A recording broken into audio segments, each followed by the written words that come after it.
नमस्कार मित्रांनो, आपलं स्वागत आहे महाराष्ट्र क्राईमवर. आज आपण बोलणार आहोत एका हृदयद्रावक घटनेबद्दल, जी नुकतीच चंद्रपूर जिल्ह्यात घडली. एक माणूस आणि वाघ यांच्यातील हा संघर्ष ऐकून तुमचं मन हेलावून जाईल. एका साध्या घरकामासाठी गेलेल्या स्त्रीवर वाघाने हल्ला केला आणि तिच्या पतीने तिला वाचवण्यासाठी दिलेली झुंज आज अनेकांसाठी प्रेरणादायी ठरत आहे. चला तर मग जाणून घेऊया नेमकं काय घडलं त्या दिवशी.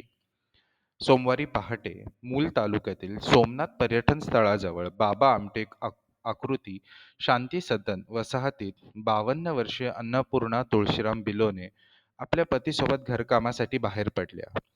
पण धाबा धरून बसलेल्या एका वाघाने अचानक त्यांच्यावर धाव घेतली. पती तुळशीराम यांनी पत्नीला वाचवण्यासाठी एक क्षणही न दडावता उडी घेतली. त्यांनी प्राणपणाने तिला त्यांच्या जबड्यातून सोडवण्याचे प्रयत्न केले.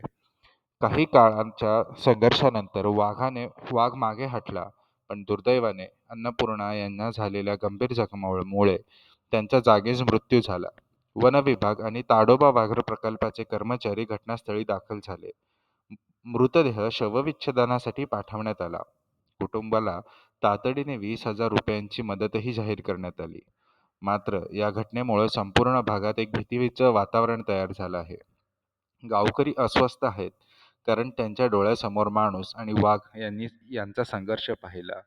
मित्रांनो, ही घटना आपल्याला मोठे धाडस देते. माणूस आणि निसर्ग यांचं नातं जिव्हाळ्याचं असलं तरी जंगलाच्या काठावर राहणाऱ्या लोकांचे जीवन किती धोकादायक असू शकते हे आपण विसरतो. अन्नपूर्णा बिलोने यांनी आपलं जीवन गमावलं, पण आपल्या पती तुळशीराम यांनी दाखवलेलं धैर्य कायमच प्रेरणा देणारं आहे. या घटनेबद्दल काय वाटतं? माणसांनी जंगलाशी सहअस्तित्व निर्माण कसं करावं? तुमचे विचार आम्हाला कमेंट बॉक्समध्ये नक्की कळवा. व्हिडिओ आवडला असेल तर लाईक, शेअर आणि सबस्क्राईब करणं विसरू नका. पुढच्या वेळी आणखी खऱ्या घटनांसह भेटू. तोपर्यंत सुरक्षित राहा आणि सावधान राहा. धन्यवाद.